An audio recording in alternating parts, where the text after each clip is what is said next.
नमस्कार दोस्तों, मैं पूर्वानंद आपका स्वागत करता हूं द 21st एकेडमी में। दोस्तों, आज हम देखने जा रहे हैं इतिहास में प्राचीन भारत से जुड़े हुए वन लाइनर्स का भाग 2। चलिए आइए आगे बढ़ते हैं। दोस्तों, पहला प्रश्न है कि मगध का सबसे प्राचीन राजवंश कौन सा था। जी हाँ, मगध का सबसे प्राचीन राजवंश जो है वो वृहद्रथ वंश था, जिसका महाभारत में भी वर्णन आता है। प्रश्न 2, वृहद्रथ वंश का प्रतापी शासक जिसका वर्णन महाभारत में भी है। जी हाँ, वृहद्रथ वंश का जो शासक जरासंध था उसका वर्णन महाभारत में भी आता है, जिसका मल्ल युद्ध जो है भीम से हुआ था, जिसका वर्णन महाभारत में उल्लिखित है। प्रश्न 3, हर्यक वंश का संस्थापक कौन था। जी हाँ, वृहद्रथ के बाद हर्यक वंश आया था और हर्यक वंश का संस्थापक बिंबिसार था, जो 544 ईसा पूर्व में मगध की गद्दी पर बैठा। वृहद्रथ वंश का अंतिम शासक रिपुंजय था। जी हाँ, रिपुंजय जो था वो वृहद्रथ वंश का अंतिम शासक था और उसकी हत्या जो है उसके मंत्री पुलिक ने कर दी थी और अपने पुत्र को गद्दी पर बिठा दिया था। फिर उसके पुत्र के जो सामंत था भट्टिय नामक, उसने उसके पुलिक के पुत्र की हत्या कर दी और अपने पुत्र बिंबिसार को जो है गद्दी पर बिठा दिया। बिंबिसार ने 52 वर्षों तक, जी हाँ 52 ईयर्स तक जो है मगध पर शासन किया था। बिंबिसार के अन्य नाम क्या थे। जी हाँ, कई बार एग्जामों में पूछा भी गया है ये कि बिंबिसार का, अजातशत्रु का, उदायन का, इन सब के नाम, अन्य नाम भी वर्णित हैं तो उनके पूछे भी गए हैं। तो बिंबिसार का अन्य नाम क्या था। जी हाँ, बिंबिसार के 2 अन्य नाम थे, श्रोणिक और क्षेत्रौजस। अगला है प्रश्न 5, बिंबिसार के बाद उसका पुत्र अजातशत्रु मगध की गद्दी पर कब बैठा।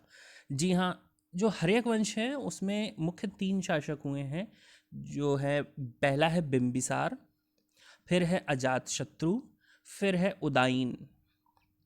तो बिंबिसार की हत्या कर उसका पुत्र अजातशत्रु जो है 492 ईस्वी में मगध का शासक बना था। प्रश्न 6, अजातशत्रु का उपनाम क्या था। जी हाँ, अजातशत्रु का उपनाम कुणिक था।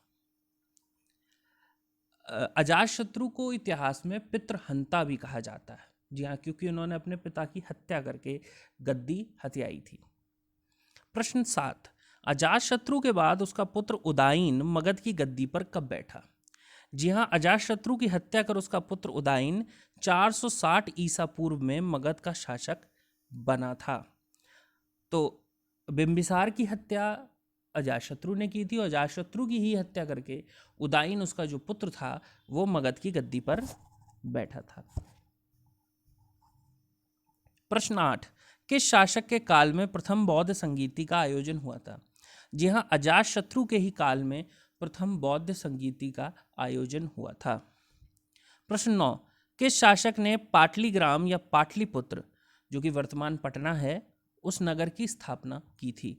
उदायन ने जो है पटना की स्थापना की थी।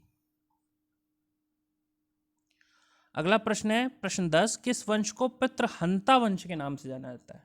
जी हाँ, भी जैसे हमने देखा कि बिंबिसार की हत्या अजातशत्रु ने की और अजातशत्रु की हत्या उदायन ने की, तो इस प्रकार से एक तरीके से कहा जा सकता है कि हर्यक वंश जो है वो पितृहंता वंश था, जिसमें अपने पिता की हत्या करके ही जो है उन्होंने शासन किया। प्रश्न 11, शिशुनाग वंश का संस्थापक कौन था। जी हाँ, शिशुनाग वंश का संस्थापक जो हर्यक वंश है उसके बाद शिशुनाग वंश आया था। ठीक है, तो शिशुनाग जो है वो उसने जो है शिशुनाग वंश की स्थापना की थी, जो कि उदायन का अमात्य होता था। अमात्य टेक्निकली रूप से प्रधानमंत्री के रूप में माना जाता है।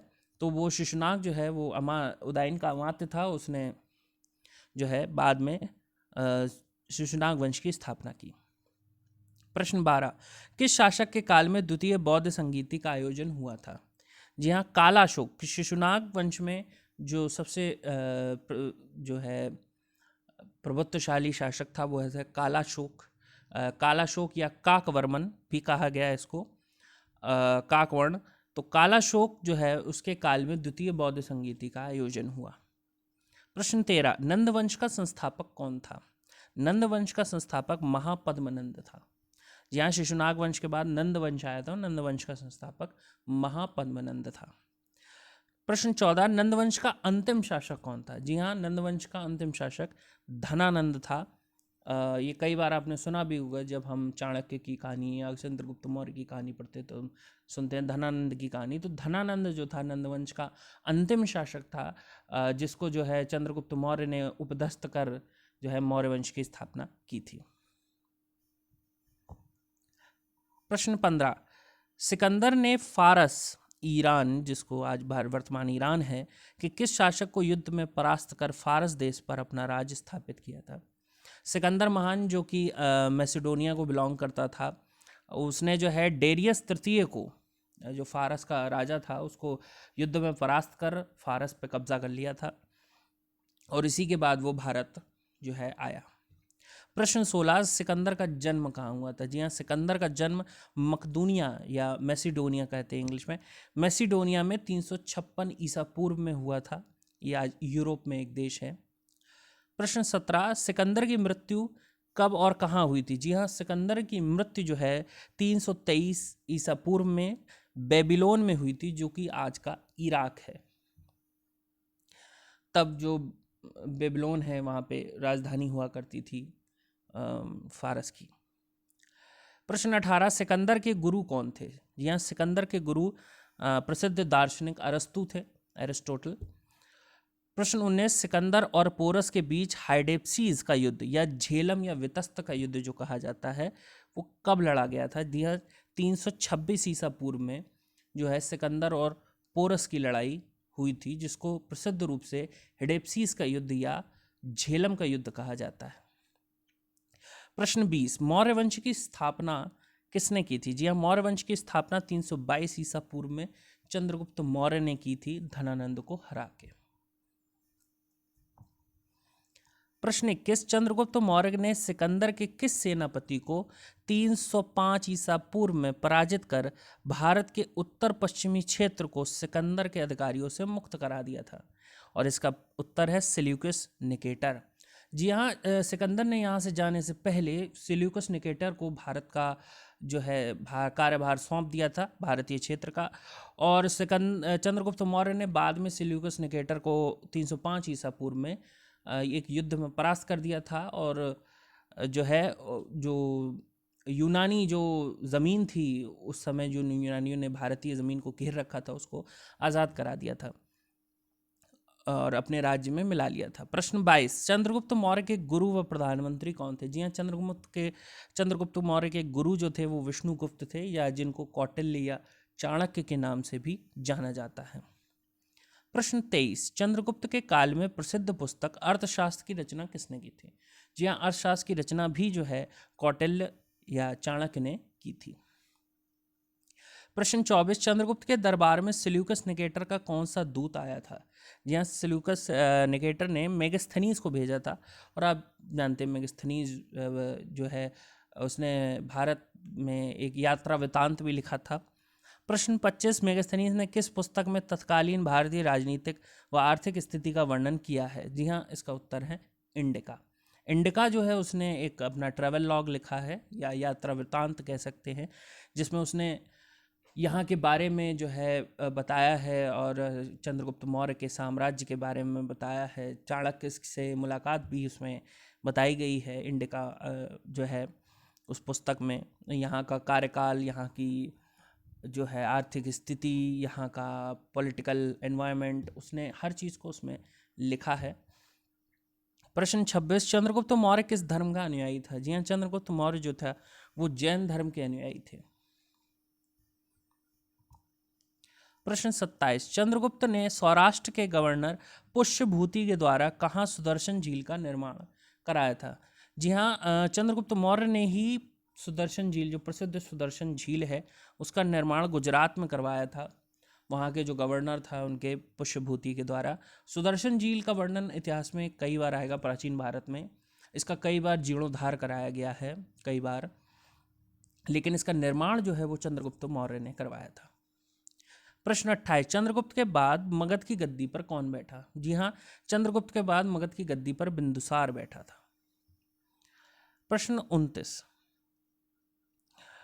बिंदुसार को किन अन्य नामों से ऐतिहासिक ग्रंथों में वर्णित किया गया है? जी हाँ, बिंदुसार को जो है भद्रसार, सिंहसेन या अमित्रोकेटस के नाम से कई जगह विभिन्न ग्रंथों में जो है इनका नाम बिंदुसार ना के इन नामों से इनका नाम लिया जाता है। जो मौर्य जो हायरार्की है वो है सबसे पहले चंद्रगुप्त मौर्य, फिर आपके बिंदुसार, फिर अशोक, और फिर अशोक के बाद तो सही से कोई रहा ही नहीं, क्योंकि अशोक के बाद उनके पुत्र रहे नहीं थे। उनके पुत्र जो है वो धार्मिक प्रचार के लिए बाहर चले गए।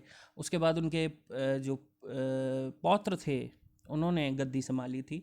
तो तीन ही कह सकते हैं आप टेक्निकली रूप से जो पावरफुल राजा थे, जो सबसे शक्तिशाली राजा थे मौर्य साम्राज्य के, वो थे आपके चंद्रगुप्त मौर्य, बिंदुसार और अशोक। प्रश्न 30, बिंदुसार के दरबार में यूनानी शासक एंटियोकस ने किस राजदूत को भेजा था? जी हाँ, बिंदुसार के दरबार में जो राजदूत भेजे गए थे एंटियोकस द्वारा वो थे डायमेकस। अगला है प्रश्न 31, बिंदुसार के बाद उसका पुत्र अशोक मगध की गद्दी पर कब बैठा? जी हाँ, अशोक जो है 269 ईसा पूर्व में बैठे थे। वैसे तो इतिहास में अगर आप देखेंगे तो ये 273 में जो है एक्चुअली बताया गया है कि ऐसा आप पढ़ते हैं कि 273 ईसा पूर्व में जो है अशोक की ताजपोशी की जानी थी, लेकिन 4 साल का वक्त, एक अंतराल, एक गैप आता है 4 साल का, जिसमें जो एक्चुअली वो शासक 269 ईसा पूर्व में बनाए थे अशोक। तो इस दौरान माना जाता है कि हो सकता है ये 4 वर्ष जो थे वो शायद जिसमें सक्सेशन के लिए लड़ाई हुई थी, कौन गद्दी पाएगा, अशोक मतलब बिंदुसार के कई और भी लड़के थे, तो उनके बीच हो सकता है युद्ध हुआ, लेकिन ऐसा कहीं वर्णित नहीं है। ये सिर्फ एक स्पेकुलेशन है, एक बात है जो इतिहास में देखी गई है। प्रश्न 32, अशोक ने कलिंग पर कब आक्रमण किया था? जी हाँ, अशोक ने कलिंग पर जो है अपने राजकाल के 8वें वर्ष में 261 ईसा पूर्व में किया था। प्रश्न 33, कलिंग युद्ध के बाद हृदय परिवर्तित अशोक ने किस बौद्ध भिक्षु से दीक्षा ली थी? जी हाँ, कलिंग युद्ध की जो त्रासदी थी, जो भयावता थी, वो देख के अशोक का हृदय परिवर्तित हो गया था, और उसी के बाद उन्होंने जो है बौद्ध भिक्षु उपगुप्त से दीक्षा लेके बौद्ध धर्म को अपना लिया था, और जो है उनका हृदय परिवर्तित हुआ, बौद्ध धर्म के वो बहुत बड़े प्रचारक भी बने अशोक। प्रश्न 34, कलिंग युद्ध का वर्णन अशोक के किस अभिलेख में? जी हाँ, अशोक के 13वें शिलालेख में जो है कलिंग युद्ध का वर्णन है, और इसी शिलालेख में उसने उसकी भयावता को भी बताया, और बताया कि गलत है, और उसने अपने हृदय परिवर्तन को भी बताया है। प्रश्न 35, अशोक ने आजीवकों के रहने के लिए बराबर की पहाड़ी, जो कि बिहार में स्थित हैं, 4 गुफाओं का निर्माण करवाया था। ये गुफाएं कौन सी हैं? ये भी प्रश्न कई बार पूछा भी गया है।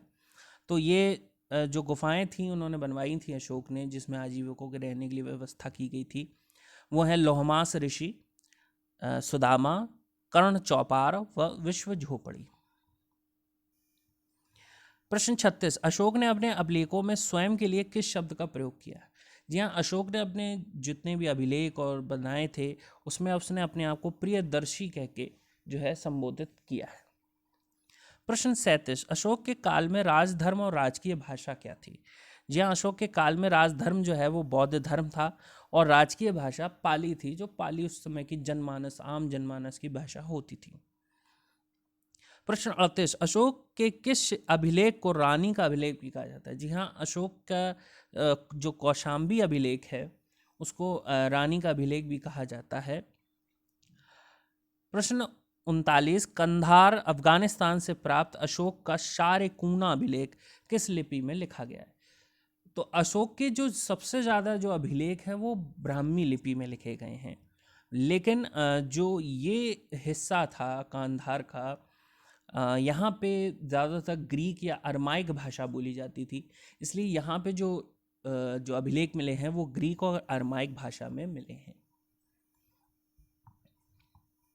प्रश्न 40, पाकिस्तान से प्राप्त शहबाजगढ़ी व मनसेहरा अभिलेख किस लिपि में लिखे गए हैं? जी हाँ, ये जो 2 अभिलेख मिले हैं अशोक के, ये खरोष्ठी लिपि में लिखे हैं। प्रश्न 41, अशोक के किस अभिलेख में अशोक की लुम्बिनी यात्रा का पता चलता है? जी हाँ, अशोक का जो रूमनदेही लेख अभिलेख है उससे पता चलता है कि अशोक जो है लुम्बिनी गए थे, जहाँ पे बौद्ध का जन्म हुआ था और यहाँ पे उन्होंने यात्रा की थी। बता दें रूमनदेही अभिलेख सबसे छोटा अभिलेख भी है अशोक का। प्रश्न 42, मौर्य प्रशासन में अमात्य क्या होता था? जी हाँ, अमात्य जो होता था मौर्य प्रशासन में वो प्रधानमंत्री होता था। प्रश्न 43, अशोक के काल में बिक्री कर के रूप में मूल्य का कितना भाग वसूला जाता था? जी हाँ, अशोक के काल में बिक्री मूल्य का 10वां भाग जो है कर के रूप में वसूला जाता था और कर छुपाने वालों के लिए मृत्युदंड भी था, ऐसा प्रावधान भी था। ठीक है। प्रश्न 44, अर्थशास्त्र में गुप्तचर के लिए किस शब्द का प्रयोग किया गया है? जी हाँ, अर्थशास्त्र में गुप्तचर को गूढ़ पुरुष कहा गया है। मौर्य प्रशासन की जो एक सबसे अद्भुत व्यवस्था वो गुप्तचर व्यवस्था भी थी, जिसके द्वारा चाणक्य ने जो है मौर्य प्रशासन को बड़े ही जो है सकुशलता से चलाया है। प्रश्न 45, अशोक काल में सरकारी भूमि को क्या कहा जाता था? जी हाँ, सरकारी भूमि को अशोक काल में सीता भूमि कहा जाता था। प्रश्न 46, अशोक के बाद मगध की गद्दी पर कौन सत्तारूढ़ हुआ था? अशोक के बाद, जैसा कि हमने बताया पहले भी, कि अशोक के बाद उनके जो पुत्र थे वो महेंद्र, जो वो बौद्ध धर्म के प्रचार के लिए चले गए थे, उनकी पुत्री भी चली गई थी। और अशोक के जो है बाकी पुत्रों का इतना वर्णन नहीं मिलता, और जो मिलता है वो ये कि अशोक के बाद उसके पौत्र ने जो है मगध की गद्दी पर जो है शासन किया, उनका नाम था दशरथ। प्रश्न 47, किस मौर्य शासक ने बाराबर पहाड़ियों के पास आजीविकों के लिए नागार्जुन गुफाओं प्रदान की थी? जी हाँ, अशोक ने बाराबर पहाड़ियों में वो 4 गुफाएं बनवाई थी, उन्हीं के पास जो है नागार्जुन गुफाएं बनवाई थी उनके पौत्र दशरथ ने। प्रश्न 48, मौर्य वंश का अंतिम शासक कौन था? जी हाँ, मौर्य वंश का अंतिम शासक जो है बृहद्रथ था। और मौर्य प्रशासन अशोक के बाद इतना ज़्यादा चल नहीं पाया, और बृहद्रथ जो कि अंतिम शासक था मौर्य वंश का, तब तक बहुत सारी जो टेरिटरीज थी, बहुत सारे जो क्षेत्र थे वो मौर्य साम्राज्य खो चुका था, छोटे छोटे राज्य अपने आप में डेवलप हो गए थे। और जो उनके सेनापति थे बृहद्रथ के, पुष्यमित्र शुंग ने, इन्होंने जो है उनकी हत्या कर दी थी बृहद्रथ की, और शुंग वंश का स्थापना की थी। प्रश्न 49, अंतिम मौर्य शासक बृहद्रथ की हत्या कर शुंग वंश की स्थापना किसने की थी? पुष्यमित्र शुंग ने 185 ईसा पूर्व में। प्रश्न 50, जम्मू व कश्मीर की राजधानी श्रीनगर की स्थापना किसने की थी? ये प्रश्न कई बार पूछा भी गया है। अशोक ने जो है मूलभूत रूप से कह सकते हैं कि श्रीनगर जो नगर है, वर्तमान नहीं, मतलब ओरिजिनली उसकी जो नींव रखी है उस नगर की, वो अशोक ने रखी थी। आपको हमारा वीडियो कैसा लगा हमें ज़रूर बताएं, हमें लाइक करें, सब्सक्राइब करें और नोटिफिकेशन बेल को प्रेस करना ना भूलें। धन्यवाद।